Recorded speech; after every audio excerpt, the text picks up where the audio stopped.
Hello dear students, आज हमारा lecture number 2 जिसमें हम डिस्कशन करने वाले हैं नेचर ऑफ इलेक्ट्रोमैग्नेटिक वेव, यानी कि इलेक्ट्रोमैग्नेटिक वेव की कैरेक्टरिस्टिक्स क्या क्या है। राइट, तो आइए शुरू करते हैं अपना आज का लेक्चर।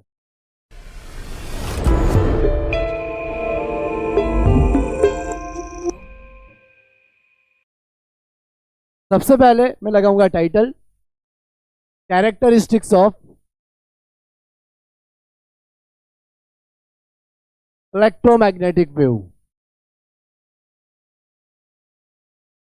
फ्रेंड्स, लास्ट लेक्चर यानी कि फर्स्ट लेक्चर में हमने डिस्कस करा था कि किस तरह से डिस्प्लेसमेंट करंट प्रोड्यूस होता है।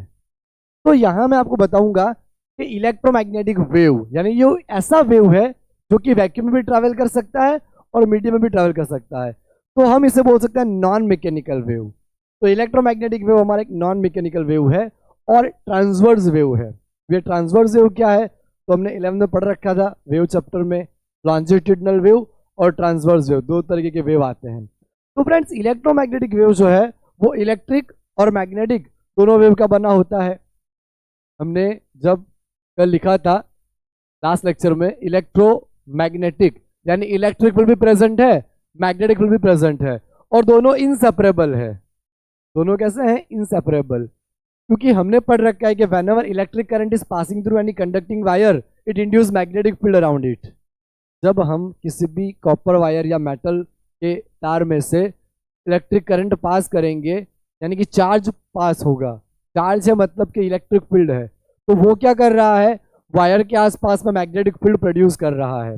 राइट, उसी तरीके से हमने चैप्टर नंबर 6 में पढ़ा कि मैग्नेटिक फील्ड को कॉइल के पास चेंज करने से हमारा करंट इंड्यूस होता है यानी कि चार्ज इंड्यूस होते हैं यानी कि इलेक्ट्रिक फील्ड इंड्यूस होता है। तो टाइम वेराइंग मैग्नेटिक फील्ड ही क्या करता है? इलेक्ट्रिक फील्ड जनरेट करता है और इलेक्ट्रिक फील्ड ही क्या करता है? मैग्नेटिक फील्ड जनरेट करता है। राइट, यानी इलेक्ट्रिक फील्ड से मैग्नेटिक फील्ड जनरेट कर सकते हैं हम और मैग्नेटिक फील्ड से इलेक्ट्रिक फील्ड जनरेट कर सकते हैं। इसीलिए जेम्स क्लर्क मैक्सवेल ने प्रूव करा फॉर इक्वेशन देके कि इलेक्ट्रोमैग्नेटिक वेव वो इलेक्ट्रिक और मैग्नेटिक फील्ड दोनों के कंबाइन इफेक्ट है। राइट, और वो प्रोड्यूस क्यों होते हैं? सोर्स क्या है उनका? तो चार्ज ऑसिलेट करते हैं, charge are oscillating its own position perpendicular to direction of propagation. Right, यहाँ पे फ्रेंड्स डिस्प्लेसमेंट करंट में मैंने आपको बताया था कि चेंज होने वाले इलेक्ट्रिक फील्ड की वजह से जो मैग्नेटिक फील्ड प्रोड्यूस होता है वो इलेक्ट्रिक फील्ड के परपेंडिकुलर रहता है। यहाँ पे हम कैरेक्टरिस्टिक डिस्कस करने वाले हैं। उसमें पहली कैरेक्टरिस्टिक ये है कि इलेक्ट्रिक फील्ड और मैग्नेटिक फील्ड एक दूसरे को परपेंडिकुलर होंगे। एक दूसरे को तो परपेंडिकुलर होंगे ही होंगे, लेकिन जिस तरफ वो मोशन कर रहा होगा यानी direction of propagation, direction of propagation के भी वो डायरेक्टली परपेंडिकुलर होंगे। राइट, तो इलेक्ट्रिक फील्ड, मैग्नेटिक फील्ड और डायरेक्शन ऑफ प्रोपोगेशन तीनों एक दूसरे के म्यूचुअली परपेंडिकुलर रहेंगे। देखो, मैंने ये आपके लिए बनाया है कि किस तरह से वो होते हैं। तो ये देखो, राइट, ये जो है इस तरफ ये हमारी डायरेक्शन ऑफ प्रोपोगेशन है। मान लो ये हमारा इलेक्ट्रिक फील्ड है और ये आपकी तरफ क्या है? मैग्नेटिक फील्ड है। तो ये इस तरह से ट्रैवल करता है, इस तरह से पूरा घूमता हुआ ट्रैवल करेगा इस तरह से। लेकिन जब मोशन करेगा तभी भी ये दोनों एक दूसरे के साथ, ये दोनों एक दूसरे के साथ और ये दोनों एक दूसरे के साथ परपेंडिकुलर ही रहेंगे।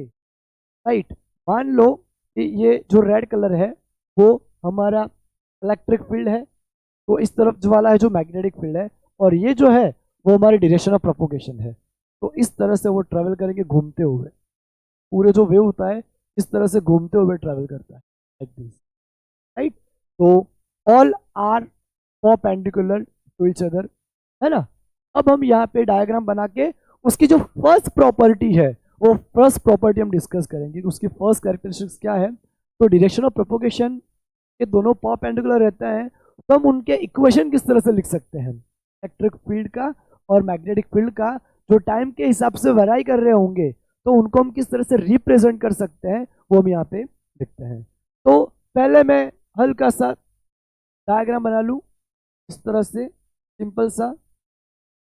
ये हमारी डायरेक्शन ऑफ प्रोपगेशन है जो कि हम एक्स में लेते हैं। तो यहाँ लिख दूँ direction of propagation of wave, जो कि इस तरफ ट्रेवल कर रहा है।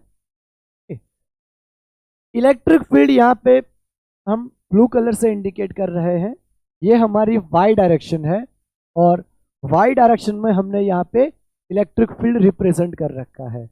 ये हमारी डायरेक्शन को हम जेड डायरेक्शन ले लेते हैं, और जेड डायरेक्शन को हम यहाँ पे मैग्नेटिक फील्ड से रिप्रेजेंट कर लेते हैं, जो कि रेड कलर से बनी हुई है। तो यहाँ पे ये हमारा इलेक्ट्रिक फील्ड है। इलेक्ट्रिक फील्ड के यहाँ पे मैं कंपाउंड बना रहा हूं, तो ये हमारा मैक्सिमम आएगा, पीक, जिसको बोलेंगे E0 E0, राइट। ये हमारी पीक वैल्यू होगी इलेक्ट्रिक फील्ड की, क्योंकि इलेक्ट्रिक फील्ड पहले जीरो है, इंक्रीज हुआ मैक्सिमम हुआ, फिर डिक्रीज हुआ वापस जीरो, फिर डायरेक्शन चेंज हो गई, फिर अपोजिट डायरेक्शन में इंक्रीज हुआ।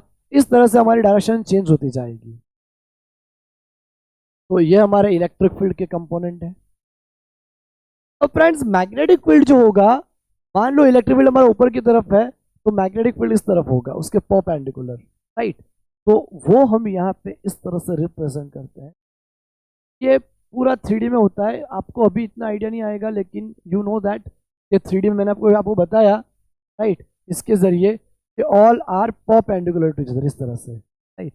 अब ये हमारा इलेक्ट्रिक फील्ड है, जो हमने वाई लिया, ये हमारा एक्स है, और मैग्नेटिक फील्ड आपकी तरफ है, बाहर की तरफ, है ना। इस तरह से होते हैं, all are perpendicular to each other. तो इसको हम इस तरह से रिप्रेजेंट करेंगे ताकि आपको 3D इफेक्ट लगे, राइट। अब यहाँ पे इस तरफ से है, यहाँ पे इस तरफ है, इस तरह से both are perpendicular to each other, इस तरह से। जब इस तरफ घूमेंगे तो ऐसे हो जाएंगे, ये इस तरफ रहेगा और ये नीचे की तरफ, देखो यहाँ पे इस तरह से है। जब इस तरफ जाएंगे, देखो मैं ऐसे बताता हूँ, यहाँ पे इस तरह से है, तो यहाँ पे जब आएंगे तो ऐसे हो जाएंगे, राइट, लेकिन रहेंगे एक दूसरे के परपेंडिकुलर ही, है ना। तो फ्रेंड्स, यहाँ पे फर्स्ट प्रॉपर्टी हमारी ये है, फर्स्ट कैरेक्टरिस्टिक्स, के इलेक्ट्रोमैग्नेटिक वेव में all are perpendicular to each other. All मतलब इलेक्ट्रिक फील्ड, मैग्नेटिक फील्ड और डायरेक्शन ऑफ प्रोपगेशन। तो अगर हमें इलेक्ट्रिक फील्ड का इक्वेशन लिखना है यहाँ पे, तो एक्स वाई डायरेक्शन में है, तो E Y is equal to E naught sine k x, ये हमारा एक्स में ट्रेवल कर रहा है, तो हम यहाँ पे एक्स लिखते हैं, के एक्स माइनस ओमेगा टी। यहाँ पे प्लस और माइनस आ सकता है, प्लस और minus omega T, right. Plus और माइनस में मैं आपको दिखा दूं, अगर वेव हमारा ओरिजिन की तरफ यानी कि नेगेटिव डायरेक्शन में जा रहा हो, तो बीच में पॉजिटिव आएगा, moving towards negative Z, negative x sorry. और अगर माइनस कब आएगा बीच में, when wave moving towards positive x axis, right, और ये नेगेटिव एक्स एक्सिस। तो ये आपको याद रखना है, इस तरफ मूव कर रहा है, ओरिजिन की तरफ है, सोर्स की तरफ या सोर्स से दूर है, राइट, अवे फ्रॉम सोर्स है। यहाँ पे पॉजिटिव कब आएगा, जब हमारा इस तरफ जा रहा होगा wave, right, negative x direction में। और पॉजिटिव कब लेंगे, बीच में नेगेटिव कब आएगा, यहाँ पे माइनस कब आएगा, जब हमारा वेव पॉजिटिव डायरेक्शन में जा रहा होगा। तो ये हमारा हो गया इक्वेशन, राइट, ई वाई का, ओके। और मैग्नेटिक फील्ड कौन सी डायरेक्शन में है, यहाँ पे जेड में है, तो हम यहाँ पे ले लेंगे B Z is equal to D zero sine k x minus omega T. यहाँ पे हमारा के एक्स ही रहेगा, राइट, क्योंकि प्रोपोगेशन तो हमारा कौन सी डायरेक्शन में हो रहा है, एक्स डायरेक्शन में प्रोपोगेट हो रहा है, राइट, प्रोपोगेशन हमारा एक्स में हो रहा है, इसलिए यहाँ पे इसी तरह से हम लेंगे इसको, ओके। फ्रेंड्स, यहाँ पे जो हमारा के है, के, इसको हम बोलेंगे वेव वेक्टर, ओके। और वो हमारा क्या रिप्रेजेंट करेगा, 2 पाई बाई लैम्बडा। हमें पता है कि अगर वेव हमारा इस तरह से ट्रेवल कर रहा है, राइट, तो ये हमारा 2 पाई जितना डिस्टेंस लैम्बडा कहलाएगा। अगर हम यहां से लें, तो यहां से यहां तक का हमारा जो डिस्टेंस होगा फ्रेंड्स, वो क्या कहलाएगा, लैम्बडा कहलाएगा। तो ये हमारा वेव वेक्टर है, k is equal to 2 pi by lambda. तो इसका यूनिट क्या आएगा, रेडियन पर मीटर। तो कभी भी आपको क्वेश्चन में के फाइंड करने को बोल ले, अगर आपको वेवलेंथ पूछ ले, तो ये इक्वेशन आपको बहुत ही हेल्प करेगा, k is equal to 2 pi by lambda. और दूसरी जो हमारी यहाँ पे टर्म है ओमेगा, तो ओमेगा में क्या आएगा 2π/t, उसमें t आपको पता ही है टाइम पीरियड है। ओके, इसका यूनिट हमारा क्या आएगा, रेडियन पर सेकेंड आएगा, रेडियन पर सेकेंड। और कैपिटल टी हमारा टाइम पीरियड और न्यू हमारी फ्रीक्वेंसी है। अगर हम इसको इस तरह से ले लें omega is equal to 2π nu, तो भी कोई दिक्कत नहीं है, डेफिनेटली हम इस तरह से ले सकते हैं उसको, right. Omega is equal to 2π nu, है ना फ्रेंड्स। अब देखो आप कि ये हमारी फर्स्ट प्रॉपर्टी है, उसमें उनके इक्वेशन आपको आने चाहिए, कि आपको पता होना चाहिए, ओमेगा आपको पता होना चाहिए, और यहाँ पे हम लैम्बडा फाइंड कर सकते हैं, लैम्बडा से फ्रीक्वेंसी मिल सकती है, ये चीज़ हम यहाँ पे डिस्कस कर सकते हैं। सेकेंड, यहाँ पे मैं आपको एक और बात बता दूं कि फ्रीक्वेंसी का फॉर्मूला आता है हमारा, frequency is equal to speed of light upon wavelength. ये फॉर्मूला में कैसे मिलता है तो मैं आपको डिराइव करके भी बता सकता हूं। हमें नॉर्मल इक्वेशन पता है, हमें फॉर्मूला के speed is equal to distance upon time, speed is equal to distance upon time, ये हमारा बेसिक फॉर्मूला है। डिस्टेंस हमारा क्या है यहाँ पे, लैम्बडा, वेवलेंथ, तो डिस्टेंस हमारा लैम्बडा है, टाइम पीरियड हमारा टी है, और स्पीड यहाँ पे हमारी अगर वैक्यूम में हो तो सी है, वरना मीडियम में हो तो वी लेते हैं हम। तो लैम्बडा और 1/t को हम बोल देंगे फ्रीक्वेंसी, तो फ्रीक्वेंसी हमारी क्या हो जाएगी, सी बाई लैम्बडा, फ्रीक्वेंसी हमारी हो जाएगी सी अपॉन लैम्बडा, राइट। इस तरह से हम फ्रीक्वेंसी और वेवलेंथ के बीच का रिलेशन ऑब्टेन कर सकते हैं, ठीक। तो वही हमने यहाँ पे लिखा है। ओके, अब हम आगे बढ़ते हैं। सेकेंड, अगर हमें यहाँ पे जो वेव प्रोपोगेट कर रहा है, राइट, अगर जो वेव प्रोपोगेट कर रहा है उसकी स्पीड पता करनी हो, एंगुलर स्पीड, तो वो भी हम पता कर सकते हैं। Angular speed of propagation of wave is defined as omega is equal to C k, right, यानी कि c is equal to omega by के।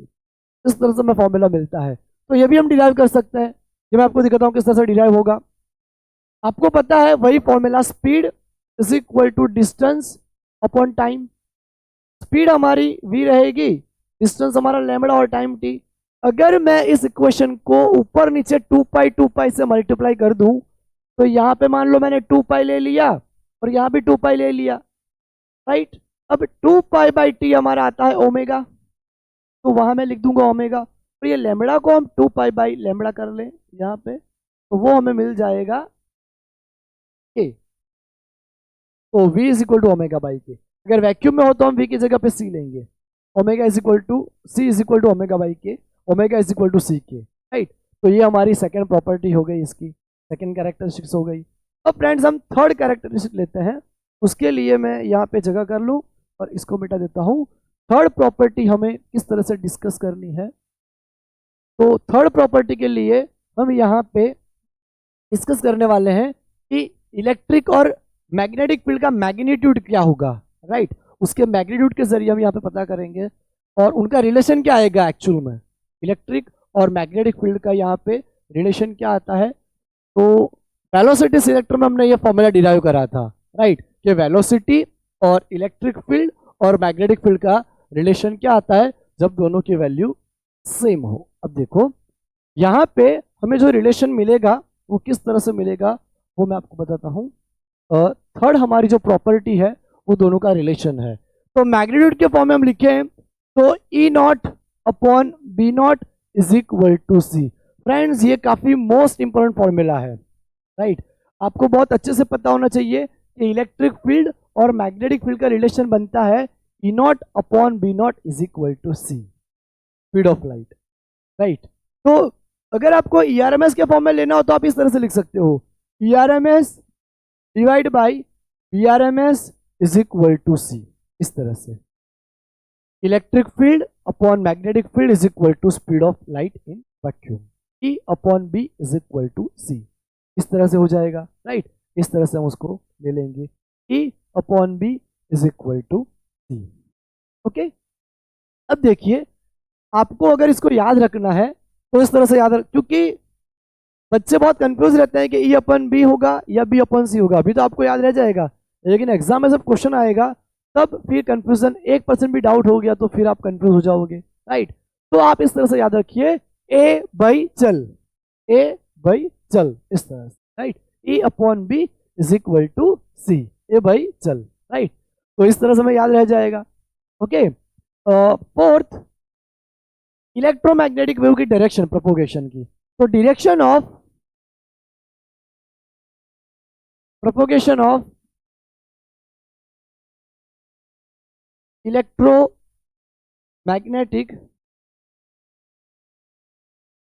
wave is E cross B is equal to c. ये बहुत ही important है, ये भी आपको numerical के लिए काफ़ी हेल्पफुल रहेगा।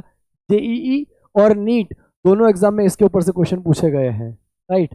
जो उसकी डायरेक्शन रहेगी वो कंपल्सरी क्या रहेगी, E cross B is equal to speed of electromagnetic wave, right. और इलेक्ट्रोमैग्नेटिक वेव वैक्यूम में तो सी स्पीड से ही मोशन करते हैं, हाँ। मीडियम में आने के बाद उसकी स्पीड चेंज होती है, लेकिन वहाँ पे फिर फॉर्मूला में वी आ जाएगा, है ना। तो ये भी आपको बहुत अच्छे से याद रखना है। अब फिफ्थ कैरेक्टरिस्टिक्स उसकी ये है कि electromagnetic wave is a transverse wave. अब हम पढ़ते हैं कि ट्रांसवर्स क्या है। Electromagnetic wave is transverse and non mechanical. Friends, non mechanical wave किसे बोलते हैं, कि वो वेव जिसको मीडियम की रिक्वायरमेंट ना हो, यानी कि मीडियम नहीं होगा तो भी चल जाएगा, वो वैक्यूम में भी ट्रैवल कर सकेगा। तो वैक्यूम में भी ट्रैवल करता है, मीडियम में तो करता ही है, राइट। तो उसको हम नॉन मैकेनिकल वेव बोलते हैं।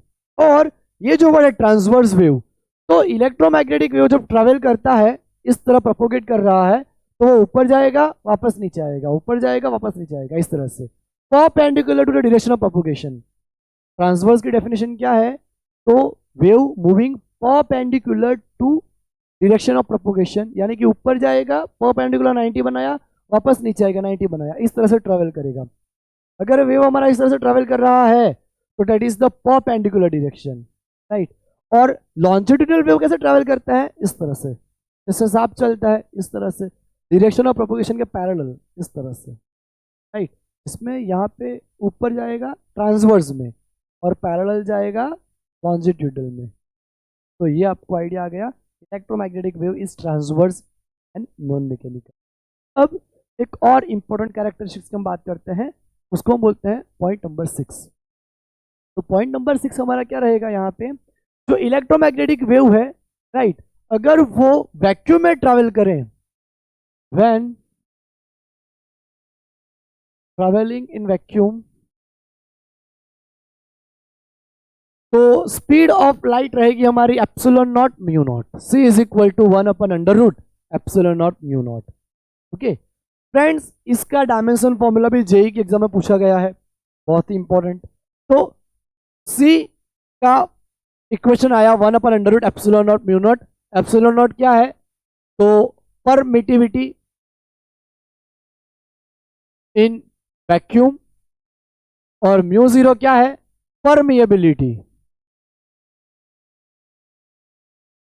In vacuum, right. ये हमारी फॉर्मूला बनती है mu zero epsilon zero. Okay, अब हम आगे बढ़ते हैं।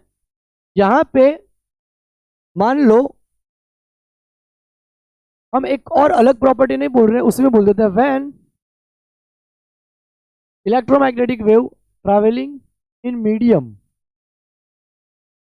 मैं आपको जो बता रहा था कि अगर आपको डायमेंशन फॉर्मूला आता है तो सी स्क्वायर कर दो, 1/μ0 एप्सिलॉन जीरो, μ0 एप्सिलॉन जीरो ऊपर आ जाएगा, तो ये 1/6² हो जाएगा। 1/6² हुआ तो सी का क्या आता है unit, metre per second, because P C is the speed of light. तो मीटर पर सेकेंड, तो metre square per second square, तो सेकेंड स्क्वायर को हम ऊपर ले लेंगे यहाँ पे, डिवाइड बाई मीटर स्क्वायर, तो T2L-2, ये हमारा डायमेंशन फॉर्मूला बन जाएगा, T2L-2। ये डायमेंशन फॉर्मूला बन गया एप्सिलॉन नॉट म्यू नॉट का। Okay, when electromagnetic wave travelling in medium, तो हमारी वेलोसिटी क्या रहेगी, v is equal to 1/√, epsilon mu, इस तरह से हो जाएगा। Where epsilon is the permittivity in medium, permittivity in medium, and mu that is permeability in medium, right. Epsilon हमारा रहेगा permittivity in medium and mu रहेगा permeability in medium. Okay friends, ये तो हमारी फॉर्मूला डायरेक्ट आ गई कि अगर vacuum में ट्रैवल कर रहा हो तो क्या लेने का, और मीडियम में ट्रैवल कर रहा हो तो कौन सा इक्वेशन लेने का।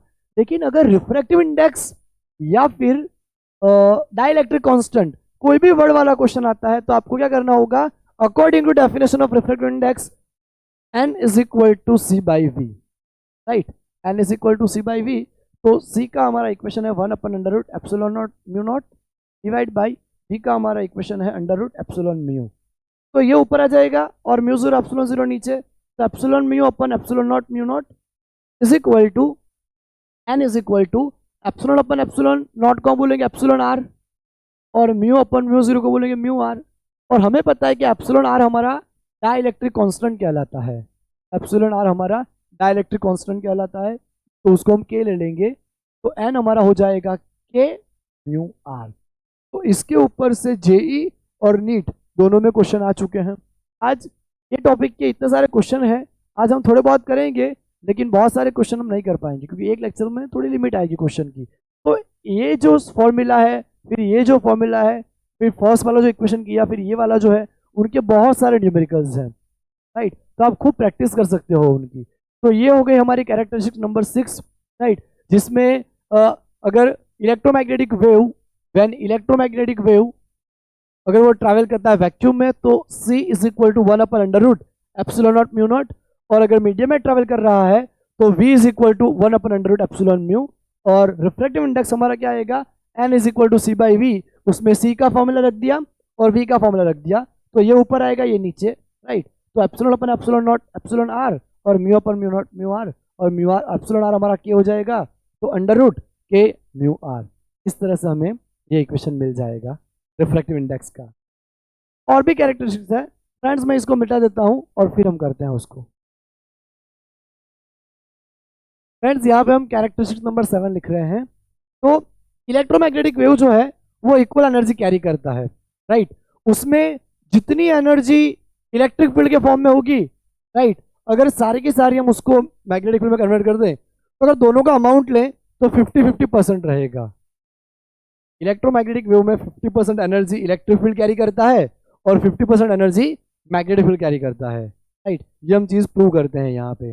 देखो electric energy density, electric energy density, density मतलब एनर्जी बाय वॉल्यूम, ये आपको पता है डेंसिटी का मीनिंग यही होगा, एनर्जी बाय वॉल्यूम, राइट। तो वो हमें मिलेगा 1/1/2 एप्सिलॉन 0 स्क्वायर, ये आप ERMS स्क्वायर ले सकते हो, नॉट स्क्वायर लेते हैं हम। और यहाँ पे जो मैग्नेटिक एनर्जी रहेगी, मैग्नेटिक एनर्जी डेंसिटी, ये हम ERMS ही लिखते हैं यहाँ पे। मैग्नेटिक एनर्जी डेंसिटी वो जो रहेगी हमारी rho B is equal to BRMS square upon 2 mu 0। अब मैं क्या कर सकता हूं, आपको दिखा सकता हूं कि अगर मैं ये पिक करूं तो इसके ऊपर से ये इसको इक्वल बता सकते हैं हम, राइट। देखो प्रूव करते हैं हम। मैं यहाँ पे इलेक्ट्रिक एनर्जी डेंसिटी ले रहा हूँ हाफ एप्सिलॉन 0 ERMS स्क्वायर, और इसके ऊपर से हम मैग्नेटिक एनर्जी लाएंगे, राइट। तो हमें पता है कि ERMS upon BRMS is equal to C होता है।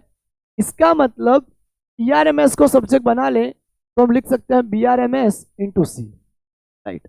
और C is equal to 1/√ε 0 mu 0 आएगा। अगर दोनों तरफ स्क्वायर कर दें तो C स्क्वायर 1/ε 0 म्यू 0 हो जाएगा, राइट। और अगर हमें एप्सिलॉन 0 की वैल्यू चाहिए तो एप्सिलॉन नॉट C स्क्वायर नीचे आ जाएगा 1/c स्क्वायर म्यू नॉट। ये एक इक्वेशन और ये एक इक्वेशन, अगर इन दोनों के वैल्यू हम इसमें रख दें, राइट, तो सब्स्टिट्यूट दिस बोथ वैल्यूज। अब ये दोनों वैल्यू अगर हम इसमें रख देते हैं तो electric energy density rho E is equal to half epsilon naught, रखे ना, ये रही तो क्या आएगा, c square mu zero into ERMS का स्क्वायर है तो इसका भी स्क्वायर होगा, तो क्या हो जाएगा BRMS square to C square, C square से सी स्क्वायर कट जाएगा तो हमें मिल गया BRMS square upon 2 mu zero, तो ये हमारी आ गई रो ई। तो देखो इलेक्ट्रिक एनर्जी को हमने मैग्नेटिक के फॉर्म में डिराइव किया, इसका मतलब दोनों अमाउंट ऑफ एनर्जी आप ले सकते हो सेम, यानी कि 50-50 रहेगी। तो रेशियो अगर हम ले तो 1 आएगा। तो ये मैं आपको बता रहा हूँ, ये दोनों जेई में भी पूछा गया है ये क्वेश्चन और नीट में भी पूछा गया है। तो अभी जब हम करेंगे तो आपको बोल दूंगा ये हमने प्रूव करा हुआ है अभी।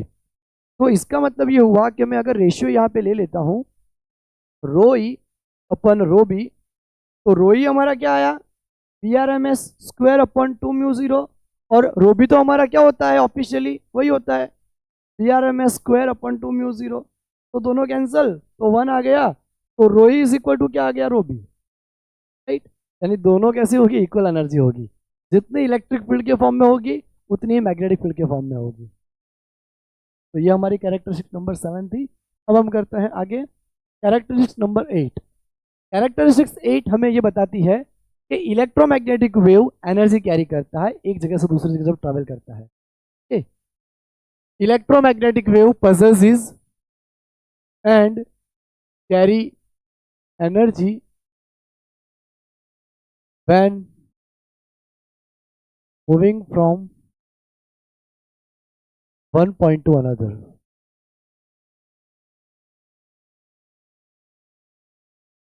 जब सन में से वेव आते हैं अपने अर्थ पे, वो इलेक्ट्रोमैग्नेटिक वेव एनर्जी कैरी करके लेके आते हैं, right.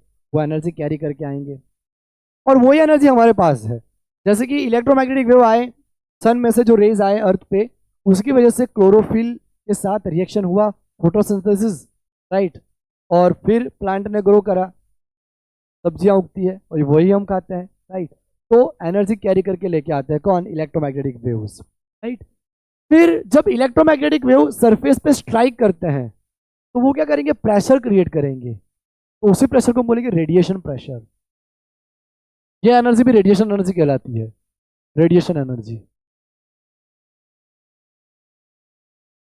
When electromagnetic wave strikes on the surface,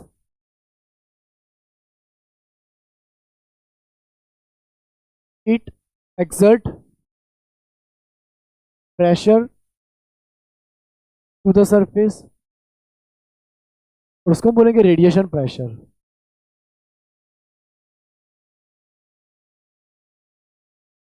radiation pressure.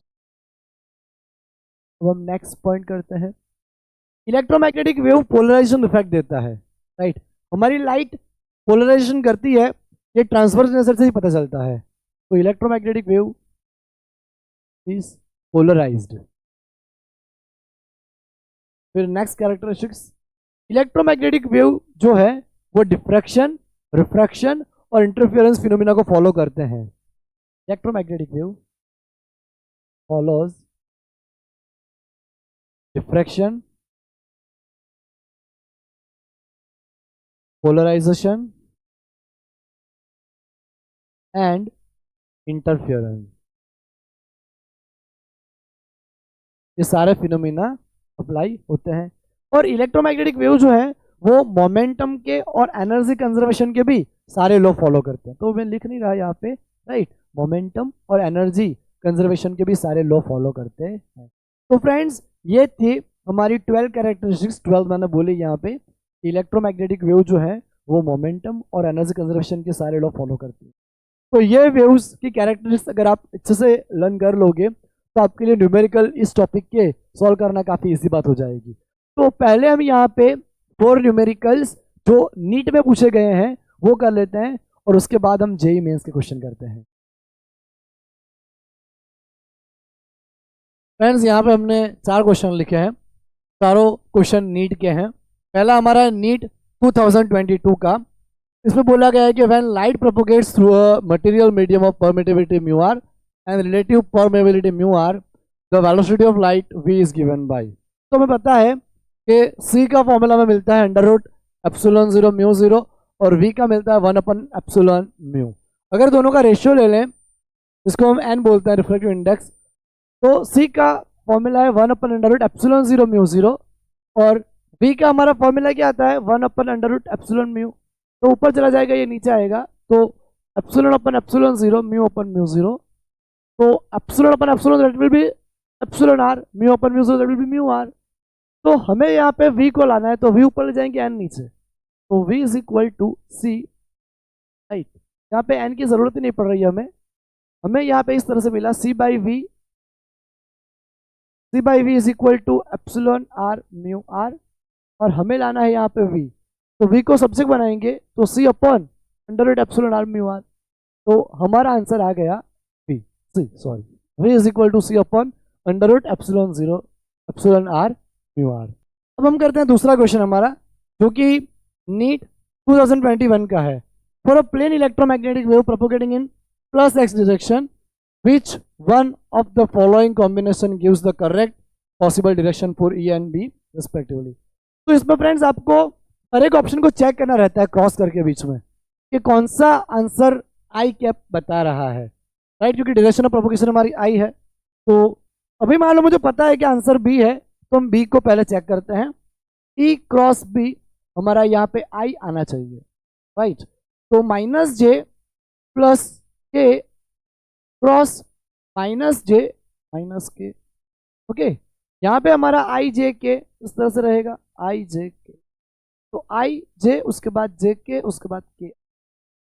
अगर क्लॉकवाइज आता है तो उसके बाद वाली वैल्यू आएगी पॉजिटिव, और अगर एंटी क्लॉकवाइज चलता है तो उसके पहले वाली वैल्यू नेगेटिव। तो मैं आपको दिखाता हूँ, देखो एंटी क्लॉकवाइज हो तो हम इसको कंसिडर करेंगे आई जे, इसमें वैल्यू नेगेटिव लेंगे, इसमें वैल्यू पॉजिटिव लेंगे, उसके बाद वाली, है ना। अब देखो सबसे पहले इन दोनों का करते हैं, माइनस माइनस प्लस, और जे क्रॉस जे 0, जे क्रॉस जे तो 0 तो है, सेम सेम। अब इसका इसके साथ माइनस माइनस प्लस जे क्रॉस के, देखो जे क्रॉस के क्या आएगा, क्लॉकवाइज है, उसके बाद वाला पॉजिटिव आई आई हो गया।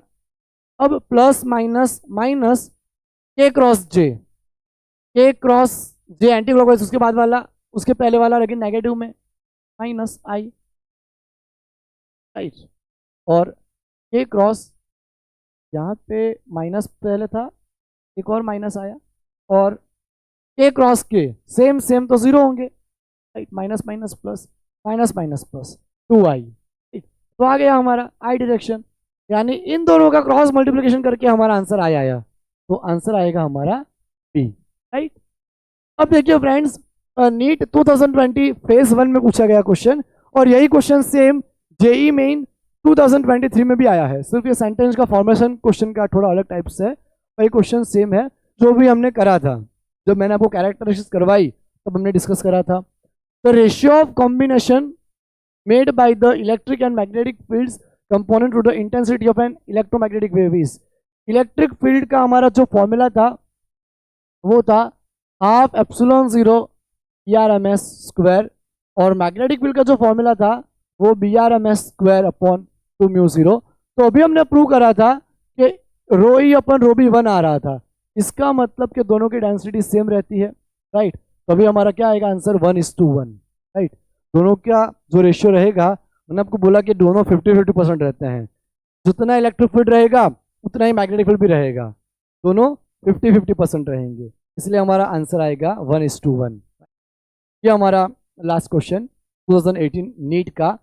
N electromagnetic wave is propagating in a medium with a velocity v, that is I cap. तो यहाँ पे पहले से बता रखा है कि आई हमारा आंसर आना चाहिए, राइट, प्रोपोगेशन डायरेक्शन का।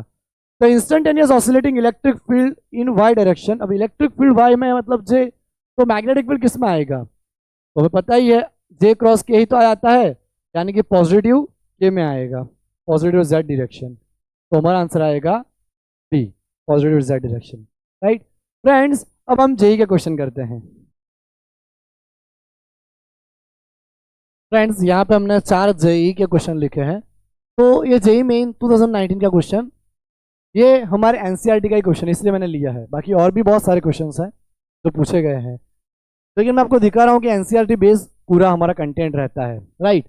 A plain electromagnetic wave of frequency 50 megahertz travel in a free space along the positive x direction, यानी कि डायरेक्शन ऑफ प्रोपगेशन हमारी प्लस आई कैप है। At a particular point in a space time electric field बता रखा है 6.3 j cap, तो but obviously magnetic field के cap आएगा। कैसे पता चला? E cross B is equal to i आना चाहिए, तो जे क्रॉस के ही तो आई आएगा, राइट। तो मैग्नेटिक फील्ड यहाँ पे आना चाहिए के cap Tesla, right. The corresponding magnetic field is, तो हमने क्या फॉर्मूला लर्न करा था? ए बाई चल, राइट। तो हमें यहाँ फाइंड करना है बी, तो बी हमारा ऊपर आ जाएगा, तो ई अपॉन सी, ई हमारा रह गया 6.3 जे कैप और सी 3×8, राइट।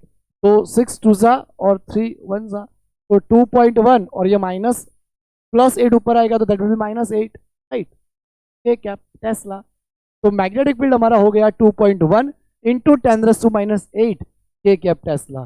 तो आंसर हमारा आया यहाँ पे बी 2.1 10⁻⁸ के कैप टेस्ला।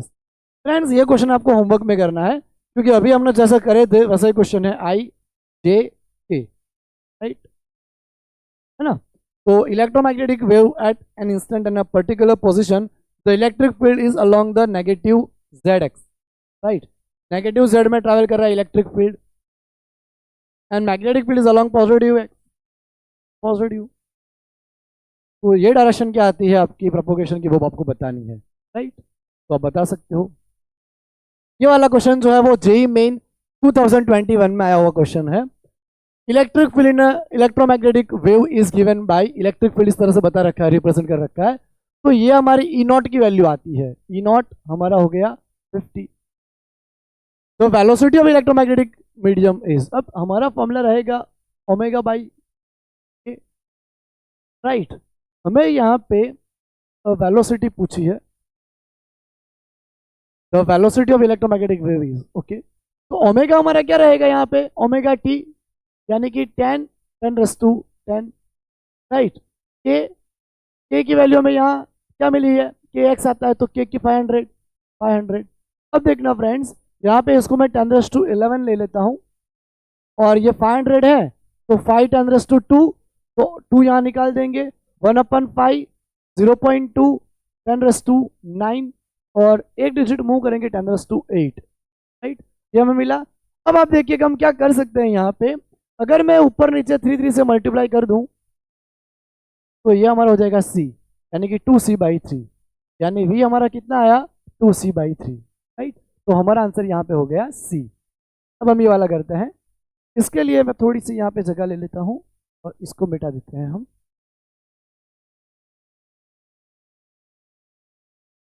ओके। अब हम यहाँ पे कर लेंगे इसको। तो the electric field in electromagnetic wave is given bye E is equal to 20 sin t minus x by c j cap Newton per coulomb, where omega and c are angular frequency and angular velocity respectively. The energy contained in a volume is, इतना volume हमारे पास है, तो कितनी energy contain होगी? In the power of 10⁻3, right. तो अब देखिए हम करते हैं यहाँ पे सॉल्व। फॉर्मूला आता है एनर्जी डेंसिटी का, हम सिर्फ एनर्जी लेंगे, डेंसिटी को मल्टीप्लाई कर देंगे 1/2 epsilon 0 square into volume, right. अब E0 हमारा 20 है, तो यहाँ पे हम 20 रखेंगे, 1/2 एप्सिलॉन 8.85 10⁻⁻12, 20 इंटू 20, राइट। वॉल्यूम हमारे पास है 5 10⁻⁻4।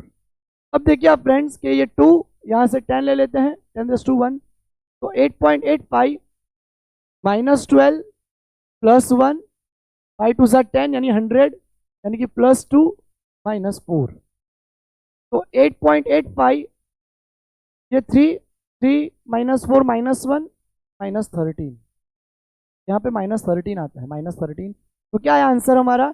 8.85, आंसर आया हमारा सी, राइट। तो इस तरह से और भी बहुत सारे क्वेश्चन है इस टॉपिक के, लेकिन हमने यहाँ पे 8 क्वेश्चन ही रखे हैं, राइट। तो फ्रेंड्स इसी तरह से प्रिपरेशन करते रहिए, और हमारा नेक्स्ट लेक्चर जो आने वाला है वो इलेक्ट्रोमैग्नेटिक स्पेक्ट्रम के बारे में होगा, राइट, वेव स्पेक्ट्रम के बारे में। तो मिलते हैं अपने नेक्स्ट लेक्चर में, बाय एवरीवन।